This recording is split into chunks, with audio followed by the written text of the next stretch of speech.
My dear students, vector space के एक और लेक्चर में आज हमने जो मैथमेटिकल मेथड की हम एक्सरसाइज डिस्कस कर रहे हैं उसमें हमने क्वेश्चन नंबर 5 तक डिस्कस कर लिए हैं। आज हमने करना है क्वेश्चन नंबर 6। अच्छा, क्वेश्चन नंबर 6 में काम वही आपको बताया है, determine which of the following linear transformation are 1 to 1। इसमें ना उन्होंने आपको कहा है कि आप फाइंड करें कि जो फंक्शन है ना वो 1 to 1 है कि नहीं। आपने ना 1 to 1 फंक्शन के बारे में पढ़ा ही होगा। हम 1 to 1 फंक्शन को कैसे प्रूव करते हैं कि अगर एफ ऑफ एक्स को बराबर रखें एफ ऑफ वाई के और ये इम्प्लाई करे कि एक्स भी बराबर आ रहा है वाई के, यानी अगर फंक्शन को बराबर रखें और एलिमेंट बराबर आ जाए तो हम कहते हैं कि फंक्शन क्या हो गया, 1 to 1। तो यहाँ क्योंकि उन्होंने हमें प्रूव करने को कहा है कि प्रूव करें कि ये जो ट्रांसफॉर्मेशन है ना ये 1 to 1 है, तो हम यहाँ भी यही काम करेंगे। हम ट्रांसफॉर्मेशन यानी टी ऑफ एक्स को टी ऑफ वाई के बराबर रखेंगे और फिर देखेंगे कि एक्स किसके बराबर आ रहा है वाई के, तो फिर हम कहेंगे कि ये वाकई क्या है, 1 to 1 फंक्शन है। अच्छा, यहाँ ट्रांसफॉर्मेशन कैसी दी हुई है, आर स्केयर से आर क्यूबिक तक दी हुई है और T of x one x two इस तरह की डिफाइन है। हम यही इसी का इस्तेमाल करेंगे जैसी हमें क्वेश्चन में डिफाइन है। गिवन लीनियर ट्रांसफॉर्मेशन हमने लिख ली कि ये हमें गिवन ट्रांसफॉर्मेशन है। अब आपको पता है आपने क्योंकि 1 to 1 प्रूव करना है तो 1 to 1 के लिए आपने टी ऑफ एक्स को किसके बराबर लेके चलना है, टी ऑफ वाई के। तो एक हम टी ऑफ एक्स लेट कर लेते हैं यही वाली, और एक इसी तरह की टी ऑफ वाई लेट कर लेते हैं, बस उसमें ये फर्क होगा कि ये इन टर्म्स ऑफ एक्स है, वो हम in terms of y let कर लें। उसके बाद ना ये हमने देखें टी ऑफ एक्स लेट कर लिया, x1 प्लस एक्स टू यही वाली x1 minus x two, x1 plus two x two, और एक इसी तरह की टी ऑफ वाई लेट कर लेते हैं, y1 plus y two, y1 minus y two, y1 plus two y two, ये हमने लेट कर लिया है टी ऑफ एक्स और टी ऑफ वाई। अब हम सपोज करके चलते हैं कि टी ऑफ एक्स को टी ऑफ वाई के बराबर लेके चलते हैं और लास्ट पे प्रूव करके देखेंगे कि x किसके बराबर आना चाहिए, y के। तो हमने टी ऑफ एक्स की वैल्यू रखी ये वाली और is equal to T of y की वैल्यू रखी। अब ये दो पेयर आपस में बराबर हैं तो इनका मतलब है पहला एलिमेंट पहले के बराबर, x1 प्लस एक्स टू बराबर है y1 प्लस वाई टू के, x1 माइनस एक्स टू बराबर है y1 माइनस वाई टू के, x1 plus two x to बराबर है y1 plus two y two. तीन इक्वेशंस आ गई हैं और हमने वैल्यू कितनी निकालनी है, ये x1 की वैल्यू निकालनी है क्योंकि हमने x को बराबर रखना है ना y के। प्रूफ लास्ट पे ये करना है कि अगर टी ऑफ एक्स को टी ऑफ वाई के बराबर रखा है तो x किसके बराबर आता है, y के, और x हमने किसके लिया x1 कॉमा x2 और y किसके बराबर है y1 कॉमा y2। अच्छा, इसका मतलब हमने x1 की वैल्यू निकालनी है, x2 की निकालनी है, y1 की और y2 की, और आपस में इनको बराबर देखना। हम इनको कर देते हैं आपस में, इक्वेशन नंबर 1 और 2 को ऐड कर देते हैं। ऐड करने से ये हो रहा है कि y2 से कैंसिल हो रहा है, x2 से कैंसिल हो रहा है, तो x1 plus x one 2x1, y1 plus y one 2y1, 2 से 2 कैंसिल, x1 किसके बराबर आ गया, y1 के। फिर अब एक काम तो हमने कर दिया कि x1 को किसके बराबर प्रूव कर दिया, y1 के। अब इसी तरह x2 भी अगर y2 के बराबर हो गया तो फिर हम कह सकते हैं कि अगर पेयर के एलिमेंट आपस में बराबर हो ना तो वो पूरा का पूरा पेयर ही आपस में क्या होता है, बराबर, यानी x1 अगर y1 के बराबर हो गया, x2 y2 के बराबर हो गया, तो फिर हम कह सकते हैं कि x किसके बराबर है, y के। तो x1 तो y1 के बराबर हो गया। अब हम इसको पुट कर देते हैं इक्वेशन नंबर 1 में। जब हमने x1 के y1 के बराबर y1 को भी x1 पुट करके देखते हैं, यहाँ x1 प्लस x2, और इस y1 की जगह भी आपने क्या पुट कर दिया, x1 और ये y2। तो यहाँ से देखें हम, आपके पास x1 से x1 कैंसिल हो जाता है, तो x2 किसके बराबर आ गया, y2 के। x1 y1 के बराबर हो गया, x2 y2 के बराबर हो गया। तो जैसे फिर मैंने आपको कहा है कि अगर ये एलिमेंट्स आपस में इक्वल है पेयर वाले, तो ये आपस में पेयर ही क्या है, इक्वल है, यानी x1 x2 बराबर होगा y1 y2 के। और x1 x2 को हमने किसका नाम दिया हुआ है, x का, y1 y2 को हमने किसका नाम दिया हुआ है, y का। इसका मतलब है x ही किसके बराबर है, y के। तो देखिए प्रूफ हो गया कि अगर हम टी ऑफ एक्स को टी ऑफ वाई के बराबर लेके चले थे तो x किसके बराबर आया, y के, तो हेंस t इज 1 to 1, तो t क्या है, 1 to 1 फंक्शन है।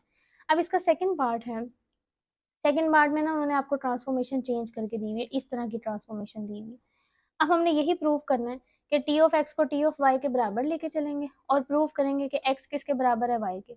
हम देखें टी ऑफ एक्स लेके चलें, ये सारा ऊपर बता दिया, गिवन ट्रांसफॉर्मेशन ये है। x क्योंकि हमने r क्यूबिक में से लेना है तो वो 3 टपल्स वाला होगा, y भी हमने r क्यूबिक में से लेना है 3 टपल्स वाला होगा। फिर हम एक टी ऑफ एक्स लेट कर लेते हैं, एक टी ऑफ वाई लेट कर लेते हैं। टी ऑफ एक्स हम इसी किस्म का लेंगे, x1 माइनस एक्स टू, यानी जो ट्रांसफॉर्मेशन गिवन होगी वैसे ही लेंगे ना, और टी ऑफ वाई भी वही लेंगे, बस इन टर्म्स ऑफ वाई ले लेंगे, तो वही लिया हुआ y1 minus y two comma y three.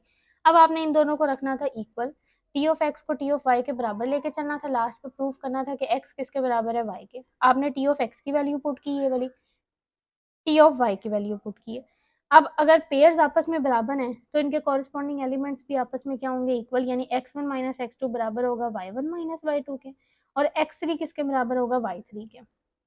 हमने तो शो करना है कि x बराबर है y के, और x बराबर है y का क्या मतलब है कि ये सारा पेयर इस पेयर के बराबर है, क्योंकि x इसके बराबर हमने लेट किया हुआ, आर क्यूबिक में से लेना था ना, तो यही ले सकते हैं, और y हमने इसके बराबर लेट किया हुआ था, यानी ये पेयर आपस में कैसे इक्वल होंगे, जब x1 y1 के बराबर होगा, x2 y2 के बराबर होगा, x3 y3 के। तो फिर अगर ये एलिमेंट्स बराबर होंगे तो हम कहेंगे ये पेयर भी आपस में क्या है, बराबर है, और फिर हम कह सकते हैं कि x किसके बराबर है, y के। अब देखें ना, इक्वेशन नंबर 2 से तो हमें वैसे ही पता लग रहा है कि x3 y3 के बराबर है।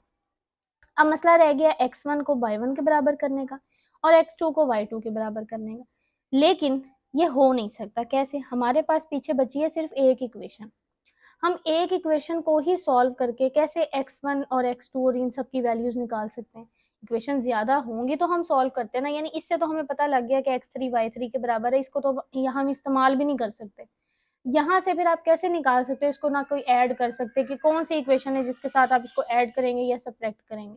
तो एक इक्वेशन से ना हम ये कंक्लूड नहीं कर सकते कि हमारे पास x1 y1 के बराबर है और x2 y2 के, एक ही इक्वेशन है, तो बस इसका मतलब है ये फंक्शन 1 1 नहीं है। From 1 we can not conclude that कि x1 y1 के बराबर है, x2 y2 के बराबर है। इसका मतलब है कि टी ऑफ एक्स को जब हमने टी ऑफ वाई के बराबर रखा है ना, तो एक्स वाई के बराबर नहीं है।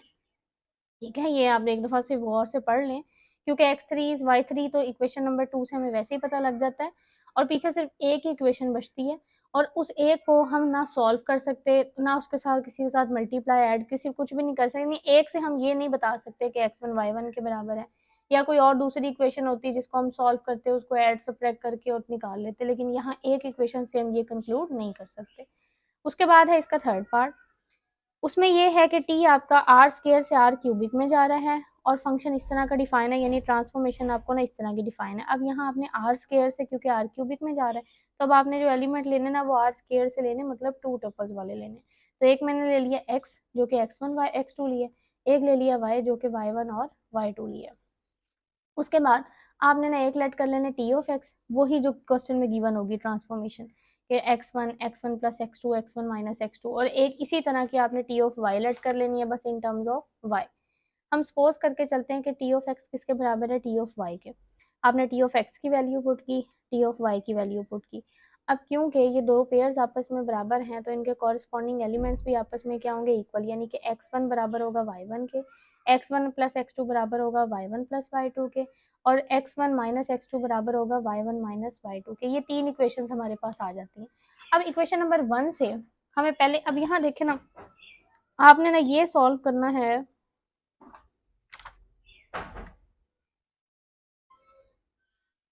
अब आपने ये लास्ट पे दिखाना है ना कि T of x T of y के बराबर आप लेके चलें, और आपने प्रूव करना है कि एक्स किसके बराबर है, वाई के। तो एक्स बराबर है वाई का क्या मतलब है कि ये वाला पेयर इस वाले पेयर के बराबर है, यानी आप ये प्रूव कर दें कि x1 y1 के बराबर है, x2 y2 के बराबर है, क्योंकि अगर कॉरेस्पॉन्डिंग पेयर के कॉरेस्पॉन्डिंग एलिमेंट्स आपस में बराबर होते हैं ना, तो वो पूरा पेयर ही आपस में क्या होता है, इक्वल। तो हम x1 को y1 के बराबर प्रूव करते हैं, x2 को y2 के, तो फिर हम कह देंगे कि ये पूरा पेयर ही आपस में क्या है, बराबर है। अब इक्वेशन नंबर 1 से तो हमारा पहले ये काम इजी हो जाता है कि x1 y1 के बराबर है, वो डायरेक्ट ही निकल जाता है। अब पीछे रह गया है कि x2 को हमने y2 के बराबर प्रूव करना है। अब दो इक्वेशन है, हाँ इसमें से हम देखें निकाल सकते हैं। अब इस तरह करें कि x2 को y2 के बराबर करना है, तो हम चाहते हैं x2 वाली हमारे पास रहे, ये वाली खत्म हो जाए। तो ये वाली कब खत्म होगी, x1 वाली जब हम इनको सब्ट्रैक्ट करेंगे। तो हम ऐसा करते हैं, इन दो इक्वेशन को सब्ट्रैक्ट कर देते हैं। सब्ट्रैक्ट करने से ये साइन चेंज हो जाएंगे, ये माइनस में हो जाएगा, ये भी माइनस में, ये प्लस में, ये प्लस में, ये प्लस माइनस वाला कैंसिल, ये प्लस वाला माइनस वाला कैंसिल। आपके पास बचेगा x2 plus x2 2x2, y2 plus y2 2y2, 2 से 2 भी कैंसिल हो गया, x2 किसके बराबर आ गया, y2 के। देखें x1 y1 के बराबर हो गया, x2 y2 के बराबर हो गया। अगर आपको मैंने बताया कि कॉरेस्पॉन्डिंग एलिमेंट्स आपस में बराबर हों तो वो पेयर भी आपस में क्या होते हैं, बराबर, यानी x1 x2 बराबर होगा y1 y2 के।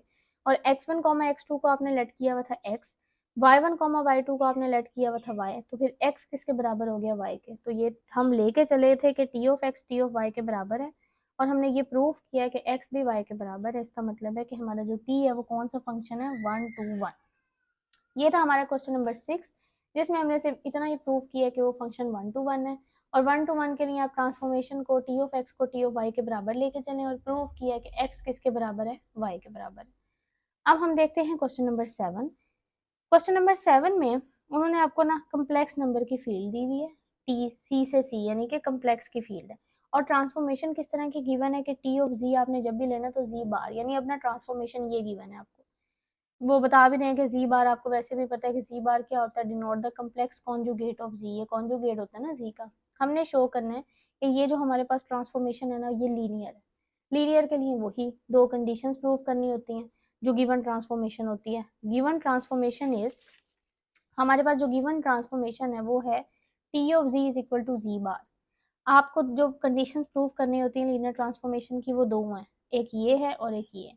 इसके लिए आपको दो एलिमेंट लेने होते हैं उसी फील्ड से जो आपको डिफाइन है। अब फील्ड देखें आपकी कहाँ से कहाँ जा रही है क्वेश्चन में, सी से सी, यानी आपने यहाँ से एलिमेंट लेने होते हैं। तो हम दो एलिमेंट ले लेते हैं कम्प्लेक्स से, एक ले लेते हैं जी1 और एक ले लेते हैं जी2 सी में से। टी ऑफ जी1 जी2 को हमने प्रूव करना है कि वो T of G1 plus T of G2 लिखा जा सकता है। हम लेफ्ट हैंड साइड लेके चले कि T of G1 plus G2. अब आपने ट्रांसफॉर्मेशन इस्तेमाल करें जो गिवन है कि वो ट्रांसफॉर्मेशन ने ये कहा था कि अगर टी जी पे अप्लाई होता है ना यानी कम्प्लेक्स नंबर पे, तो वो किस में चेंज हो जाता है, जी के बाहर में। अब यहाँ भी तो यही है ना कि ये दोनों कम्प्लेक्स नंबर है और उनका सम करेंगे तो भी कम्प्लेक्स नंबर ही बनेगा। तो जी1 प्लस जी2 पे जब हम टी अप्लाई करेंगे तो वो किस में चेंज हो जाएगा, उसके कॉन्जुगेट में, यानी जी1 प्लस जी2 के बार में। अब आपको ये भी पता है, छोटी क्लासेस में भी आप लोगों ने पढ़ा होगा कि जो हमारे पास ये होता है ना कॉन्जुगेट, यानी जो बार लगी होती है, हम इसको ना अलग अलग कर सकते हैं। ये मतलब प्रॉपर्टी है कम्प्लेक्स नंबर की कि अगर होल के बार हो तो हम अलग अलग कर सकते हैं। तो हमने जी1 के साथ अलग कर ली, जी2 के साथ अलग कर लिए। अब ये तो टी ऑफ जी1 बन गया क्योंकि जी1 का बार का मतलब है कि टी ऑफ जी1 और जी2 बार का मतलब है कि टी ऑफ जी2, मतलब हम इसको ट्रांसफॉर्मेशन में हमने पुट कर दिया ना। तो हमारे पास ये प्रूफ हो गया कि T of G1 plus G2 को हम अलग अलग कर सकते हैं। फिर दूसरी सेकंड कंडीशन है कि आप अल्फा ले आर में से, जी1 ले सी में से। हमने प्रूव करना है कि अल्फा को जी1 से मल्टीप्लाई करें तो ट्रांसफॉर्मेशन में से अल्फा बाहर आ जाता है। आप ऐसा करें, ये लेफ्ट हैंड साइड लेके चलें, यहाँ ट्रांसफॉर्मेशन अप्लाई कर दें कि अगर टी ऑफ अल्फा जी1 होगी तो वो ट्रांसफॉर्मेशन क्या कहती है कि ऊपर से बार आ जाता है। हमने बार ले लिया। अब ये जैसे कम्प्लेक्स की वो ये ना, इसमें कम्प्लेक्स नंबर की खूबियाँ इस्तेमाल हो रही है जो कम्प्लेक्स कॉन्जुगेट है, कि हम इस तरह बार को अलग अलग भी कर सकते हैं। और इसकी ये भी प्रॉपर्टी है कि स्केलर पे बार अप्लाई नहीं होता। अब कैसे, ये नहीं है कि स्केलर पे बार अप्लाई होता है, मैं आपको ये बताती हूँ। अब देखें ना, अगर आपके पास एक रियल नंबर है जैसे कि 2 है, अगर मैं इस 2 की बार लेती हूँ तो आंसर क्या आएगा, 2 ही आएगा, कोई फायदा नहीं है। यानी बार सिर्फ कम्प्लेक्स नंबर को देती है कि अगर कोई कम्प्लेक्स नंबर है ना x प्लस आयोटा वाई, और अगर हम उसकी बार लें तो वो चेंज हो जाती है x माइनस आयोटा वाई में। यानी अगर कम्प्लेक्स का बार लें तो फायदा होता है, लेकिन अगर रियल की बार होती है ना तो वो उसी के बराबर होती है, इसलिए हम रियल पे बार नहीं लेते। तो यहाँ क्योंकि ये जो हम अल्फा ले रहे होते हैं ना स्केलर, ये तो रियल नंबर से ले रहे होते हैं। ये अल्फा जो है ये कहाँ से हम ले रहे होते हैं, रियल नंबर से ले रहे होते हैं। तो इसलिए इस पे बार नहीं आएगी, सिर्फ कम्प्लेक्स नंबर पे बार आएगी जी1 पे। तो इसलिए अल्फा को रखा बाहर और ये जी1 पे जो सिंपल बार ली है वो तो उसको हम लिख सकते हैं टी ऑफ जी1। तो ये प्रूफ हो गया कि अल्फा बाहर आ गया और टी सिर्फ किस पे अप्लाई हो रहा है, जी1 पे। लीनियर ट्रांसफॉर्मेशन की दोनों कंडीशन सेटिस्फाई हो गई हैं, तो हम कह सकते हैं कि टी हमारे पास क्या है, लीनियर ट्रांसफॉर्मेशन है फ्रॉम सी टू सी। ये था क्वेश्चन नंबर 7। अब हम देख लेते हैं क्वेश्चन नंबर 8। क्वेश्चन नंबर 8 में भी ना उन्होंने आपको ना पोलिनोमियल दी हुई है। और पोलिनोमियल के बारे में क्या बताया हुआ है कि एक तो वो जीरो पोलिनोमियल है, यानी आपने उसको जीरो भी उसमें इंक्लूड करना है, कोफिशिएंट लेके ऐसा चलना है। और उसकी जो डिग्री है ना वो n से ज्यादा नहीं हो सकती, ये उसके पोलिनोमियल को लेट करने का तरीका बताया हुआ है। और ट्रांसफॉर्मेशन उन्होंने आपको क्या दी हुई है कि अगर आप ट्रांसफॉर्मेशन पोलिनोमियल पे अप्लाई करते हैं ना तो पोलिनोमियल में जो साथ x होगा ना उसमें हर दफा क्या ऐड हो जाएगा, 1। ये मतलब ना गिवन ट्रांसफॉर्मेशन है कि अगर t अप्लाई करेंगे ना खाली पोलिनोमियल पे तो वो किस में हो जाएगा कन्वर्ट, कि पोलिनोमियल में जो x वाला वेरिएबल है ना उसके साथ क्या ऐड हो जाएगा, 1 ऐड हो जाएगा। तो ये हम हर क्वेश्चन में इस्तेमाल करेंगे। हमने यही शो करना है कि t लीनियर है, यानी कि लीनियर ट्रांसफॉर्मेशन शो करना है तो दो कंडीशन शो करनी है। अब सबसे पहले तो ना हम वो पोलिनोमियल लेट कर लेते हैं जिस तरह की हमें क्वेश्चन वालों ने कहा है कि एक तो उसकी डिग्री n से ज्यादा नहीं होनी चाहिए, विद अ जीरो पॉलिनोमियल, और वो पॉलिनोमियल ऐसी होनी चाहिए जो जीरो पॉलिनोमियल के साथ हो। अब देखें कैसे लेट की हुई है ये लेट गिवन ट्रांसफॉर्मेशन, तो ये है। अब हमने दो पॉलिनोमियल लेट कर लेते हैं, एक p1 ऑफ x, एक p, क्योंकि हमने पहली कंडीशन जो प्रूव करनी होती है उसमें हमें दो चाहिए होते हैं, और वो हमने देख लेना होता है कि लेने कहाँ से होते हैं। अब हमारे जो है वो t v से v की तरफ डिफाइन है, यानी कि ये हमारे पास पॉलिनोमियल का सेट है। उन्होंने बताया था कि v जो है ये किसका है, वेक्टर स्पेस ऑफ पॉलिनोमियल है, यानी हमने पॉलिनोमियल लेट करनी है दो। हमने दो पॉलिनोमियल लेट कर लिए, एक p1 ऑफ x, एक p2 ऑफ x। अब कैसी लेट करनी थी, एक उन्होंने कहा था कि वो जीरो पॉलिनोमियल से स्टार्ट हो, तो ये जीरो पॉलिनोमियल से स्टार्ट हुई है और n से ज्यादा नहीं होनी चाहिए, उसकी डिग्री तो हमने n से ज्यादा नहीं ली है, तो हमने ये पॉलिनोमियल लेट कर ली जिस तरह की हमें क्वेश्चन वालों ने कहा था। ये आपने दो लेट करनी है। पहली कंडीशन आपने ये प्रूव करनी होती है कि अगर t अप्लाई करें इकट्ठे पे तो वो अलग अलग हो सकता है। हम इसकी लेफ्ट हैंड साइड लेके चले, आपने इस तरह किया, p1 ऑफ x की वैल्यू पुट की है, p2 ऑफ x की वैल्यू पुट की है। अब यहाँ ना आपस में क्योंकि ये दो पेयर ऐड हो रहे हैं, आप इनको ऐड कर लें। पहला एलिमेंट पहले में ऐड हो गया यानी a not plus b not, फिर ये दूसरा दूसरे में a1x प्लस b1x, तो वो इस तरह किया हुआ है क्योंकि x दोनों में था तो बाहर करके लिख लिया, और अंदर आ गया a1 plus b1 up to सोन। इसी तरह xn यानी ये दोनों में कॉमन है बाहर, और an प्लस bn ये हमने ऐड करके लिख दिया। पेयर ऐड हो रहे थे तो एलिमेंट्स आपस में क्या करके लिख दिए, ऐड करके। अब ये ना एक ये सारे एलिमेंट पे ट्रांसफॉर्मेशन अप्लाई हो रही है, हम इस पे अप्लाई कर देते हैं गिवन ट्रांसफॉर्मेशन। गिवन ट्रांसफॉर्मेशन ने हमें क्या कहा था कि जब t किसी पोलिनोमियल पे अप्लाई होगी, ये जो गिवन पोलिनोमियल, तो वो किस तरह अप्लाई होगी कि जो x है ना उसमें क्या ऐड हो जाएगा, वन। यानी अगर पोलिनोमियल पे अप्लाई होगी तो उसमें जो x वाला है उसमें सिर्फ कौन ऐड हो जाएगा, वन। तो देखिए इसमें तो x है नहीं, तो इसको तो हम रखेंगे वैसे का वैसे। इसमें x है तो देखें एक ऐड करके लिख दिया, बाकी वैसे का वैसे रखिए, प्लस अप टू सोन इसमें भी x है तो an प्लस बी एन वैसे ही लिख दिया, और x में ऐड करके लिखा है यानी x प्लस वन की पावर n। ये हमने गिवन जो ट्रांसफॉर्मेशन है ना उसका इस्तेमाल किया है कि अगर ट्रांसफॉर्मेशन p पे अप्लाई होती है p ऑफ x पे, तो वो एक हमने क्या करके लिखना होता है, x में ऐड करके लिखना होता है वन, तो वो हमने अप्लाई कर दिया। अब हम इस तरह करते हैं, जैसे हमने इनको कंबाइन किया था ना, अब हम इनको अलग अलग कर लेते हैं। अलग अलग वही कि ए वाली टर्म्स को एक तरफ, बी वाली को एक तरफ, क्योंकि हमारा मकसद तो यही है कि एंड पे हमने अलग करके देखना होता है कि ये हो भी सकते हैं कि नहीं। हमने इस तरह किया, ये ए नॉट वाली टर्म्स को एक तरफ यानी ए नॉट, यहाँ भी a one x plus one है, plus up to so on a N x plus one की पावर है। अब सारी दरमियान में प्लस, अब बी वाली, ये बी नॉट आ गया, ये b one into x plus one, plus up to so on B N x plus one की पावर एन, ये आ गया ये। अब ये अगर गौर करें तो ये तो ट्रांसफॉर्मेशन बन गई है गिवन, यानी ये तो एक पोलिनोमियल नहीं बन गई है आपके पास।